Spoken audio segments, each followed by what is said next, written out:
Phil Smith had a game where he did a bit of everything, relying on his athleticism first and foremost, getting to the rim on drives or scoring down low from post-ups, jumping high out of reach for smaller guards, on top of playing stifling defense, while also having a pure shot from outside, helping him reach a lot of success very early into his NBA career, as by the end of 4 seasons in the NBA, Smith was a 2-time All-Star, 2nd-team All-NBA, 2nd-team All-Defense, and an NBA champion, all with the Golden State Warriors. Seemed to have a very bright future ahead of him before an Achilles injury derailed his career, shortening it to only 9 years in the league, bouncing around in the end in a reduced capacity to end it. Yet at his peak, Phil Smith was one of the best players in the entire league. Let's look back on Phil Smith's career.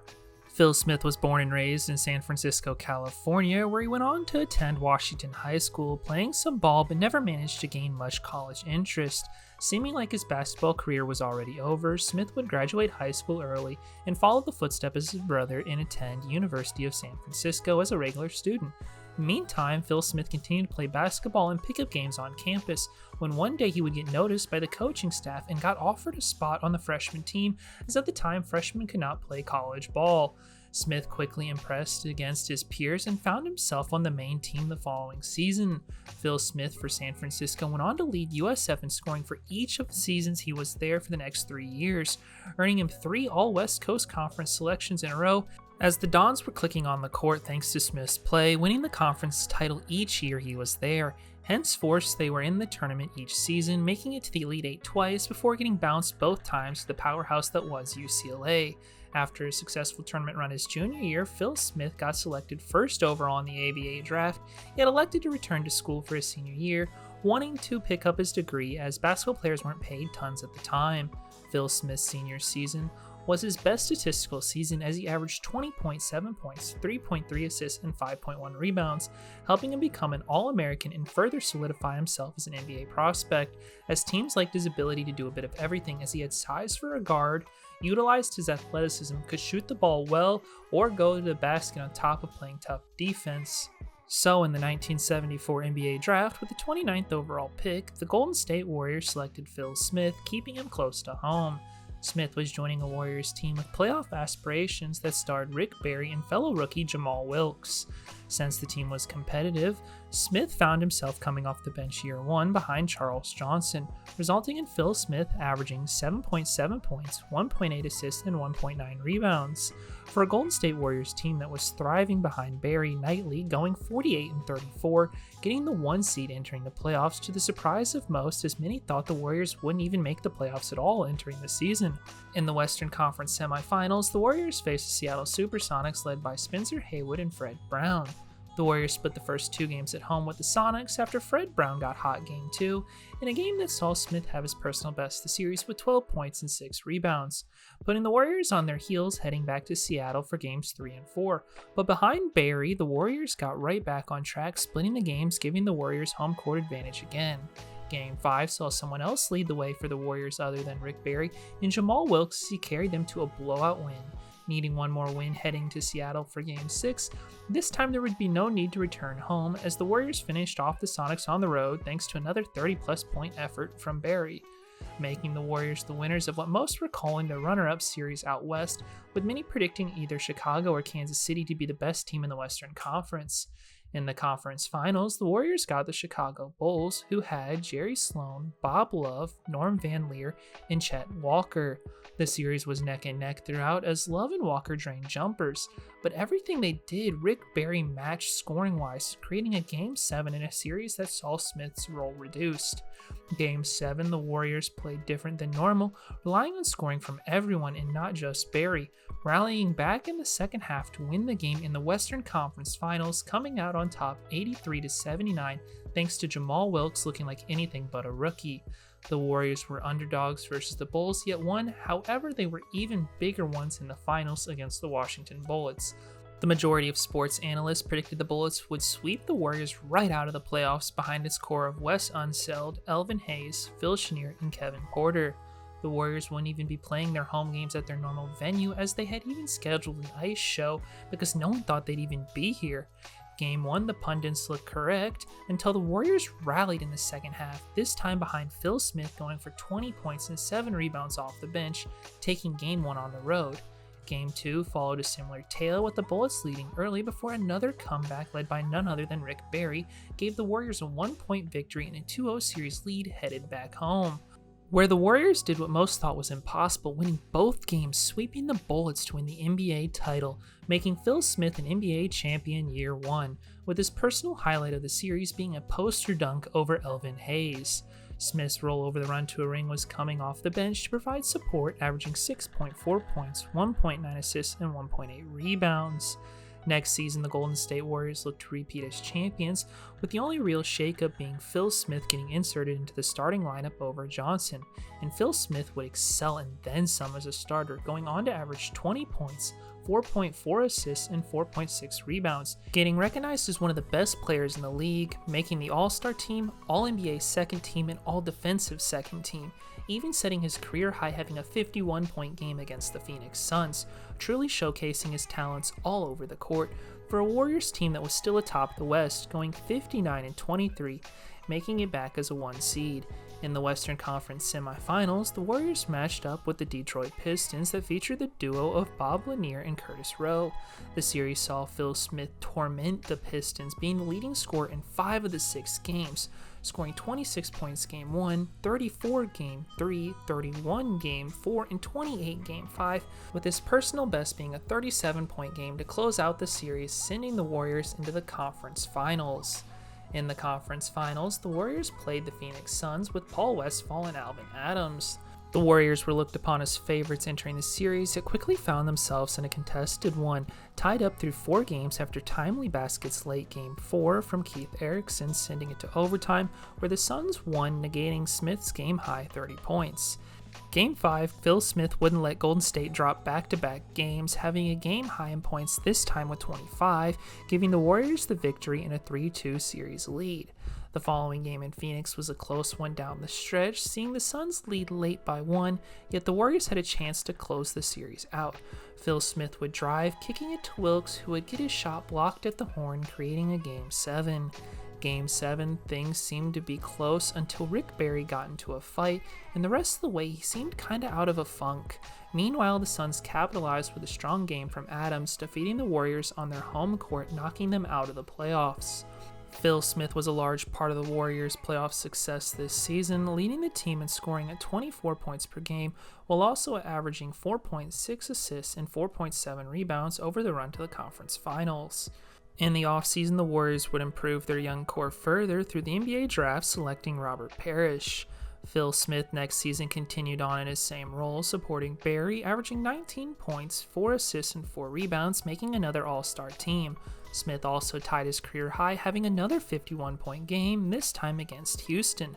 However, the continued success for Smith and the addition of Parrish, the Warriors couldn't duplicate the prior year's successes, going 46-36, making the playoffs as the 4 seed, creating a series round 1 with the team they'd faced the prior year in the Detroit Pistons.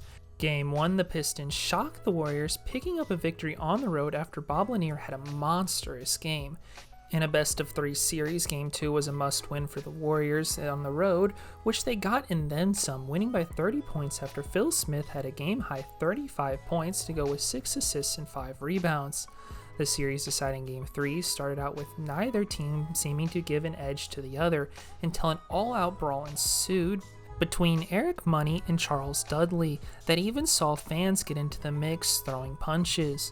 Once things had all settled, Rick Barry helped the Warriors grab the lead and hold on to it the rest of the way out to advance to the next round, which brought the Warriors a series with the Los Angeles Lakers, who starred the best player in the league at the time in Kareem Abdul-Jabbar. Kareem quickly showcased why he was the best, winning the first 2 games for the Los Angeles Lakers in LA. However, the Warriors bounced back at home, winning both of its home games to tie the series up at 2-2. Before Game 5 saw Kareem dominate again with another 40-plus point performance, giving the Lakers the edge heading to Oakland for Game 6. Kareem continued his superstar form with another 40-plus point game, yet the Warriors again proved to be tricky at home to beat, with the duo of Barry and Wilkes guiding the Warriors to a win as Smith was underwhelming continuously throughout this series. Game 7 saw Kareem Abdul-Jabbar do what he had always done this entire series and will the Lakers over the top to a 97-84 victory, sending the Warriors home.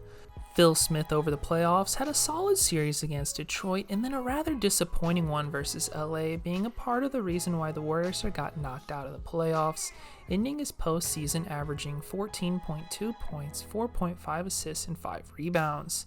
In the offseason, the Warriors would take a hit, losing Jamal Wilkes in free agency to the Lakers while gaining a future first-round pick as compensation, putting more responsibility on Phil Smith entering next season. Smith would take a slight uptick in scoring as a result to 19.7 points to go with 4.8 assists and 3.7 rebounds, aiding Barry throughout the season as the Warriors went 43-39, missing out in the playoffs just barely as they missed Wilkes' presence. After missing out in the playoffs, Rick Barry saw the writing on the wall and left in free agency, signing with the Houston Rockets as the Warriors got compensated with John Lucas and cash. The Warriors needed new firepower and added a key piece for the future in the draft, selecting Purvis Short with the pick they had gotten from LA to bolster the team some in the absence of Barry. With Rick Barry gone, the Warriors were officially Phil Smith's team, and Smith looked the part, leading the team in scoring at 19.9 points per game on top of his normal numbers of 4.4 assists and 3.6 rebounds, before picking up an Achilles injury, ending his season after 59 games. Getting to watch the rest from the sidelines as the Warriors finished out the season going 38-44, missing the playoffs. Phil Smith would come back next season, but was never the same guy he was on the court before, as a lot of his game relied on athleticism, only being able to go for 51 games this season as he averaged a respectable 15.5 points and 3.7 assists. And without Smith at his prior form, the Warriors plummeted further, going 24-58. In the offseason, the Warriors decided to move on from Phil Smith after seeing him regress, trading him and a future first-round pick that became Lancaster Gordon to the San Diego Clippers for World B. Free. Phil Smith was joining a Clippers team that was pretty much in the same place as the Warriors, not really competing for the playoffs while being led by Sven Nader and Freeman Williams. Smith would put together a healthy season for San Diego, becoming the second option offensively to Williams, averaging 16.8 points and a career-high 4.9 assists. Phil Smith's bounce-back year was for naught, though, as the Clippers went 36-46, missing the playoffs. Entering next season, the Clippers would overhaul things, drafting Tom Chambers, who stepped in to be the team's best player on the team right away, as others battled injuries. However, the team was even worse off than last year, sparking a flurry of trades, including seeing Smith on the move mid-season. Phil Smith was traded by the San Diego Clippers to the Seattle Supersonics for Armand Hill and a future pick that became Jeff Taylor. Smith found himself on a much better team overnight, as the Sonics were headed by the duo of Jack Sigma and Gus Williams. However, Smith's role would be reduced in Seattle to coming off the bench, ending the season averaging 11.5 points and 4.1 assists between San Diego and Seattle. On the bright side, Phil Smith was playoff bound again as the Sonics went 52-30, getting in as a 3 seed. Round 1, the Sonics met the Houston Rockets, who featured the duo of Moses Malone and Elvin Hayes. The best of 3 series saw the first 2 games split as Malone was taking it to Sigma, before Game 3, which saw the script flip as Jack Sigma got the best of Malone, guiding the Sonics to a 21-point blowout victory, advancing to Round 2. Round 2, the Supersonics faced the San Antonio Spurs with George Gervin, Mike Mitchell, and Johnny Moore. The series ended up having several close games, yet when it mattered most, time and time again, Gervin came through, pushing the Spurs over the top 4-1. Phil Smith over the postseason saw a much further reduced role within the team off the bench to average 3.1 points. In the offseason after the defeat to the San Antonio Spurs, the Sonics knew they needed to add a piece to make a further push, so they went out and traded for David Thompson. With Thompson's addition, saw Smith's role reduced further to coming off the bench to average 5.7 points and 2.7 assists. The addition of David Thompson did not quite pan out for the Sonics as they had hoped, having a relatively similar season to the year prior, going 48-34, making the playoffs as a 4 seed, getting a series round 1 with the Portland Trail Blazers, who had Calvin Nett, Michael Thompson, and Jim Paxson. Gus Williams would torch the Blazers, however he did not get much help, seeing the Blazers sweep the Sonics behind a well-balanced team effort. Phil Smith continued to play sparingly in the playoffs, averaging 3 points and 1.5 rebounds. After the season, Smith knew his time had come and decided to retire. Phil Smith had put together a 9-year NBA career that saw him average 15.1 points, 3 rebounds, and 3.9 assists. Smith's career will be remembered as a what if had he not gotten injured, as prior to it, Phil Smith was a two-time All-Star, second-team All-NBA, second-team All-Defense, and an NBA champion, having a game where he did a bit of everything, relying on his athleticism first and foremost, getting to the rim on drives, or scoring down low from post-ups, jumping high out of reach over smaller guards, on top of playing stifling defense, while also having a pure shot from outside, helping him reach such successes as mentioned before with the Golden State Warriors, before it slowly fell apart with an Achilles injury, bouncing around in his career earlier than what most had expected, as the future had seemed so bright so early on into his career. Thanks for watching this video on Phil Smith's career. If you want to see any other videos about any other random players, leave them in the comments below, and I may or may not decide to do them. Who knows? Thanks again for watching. This has been Skip Denver.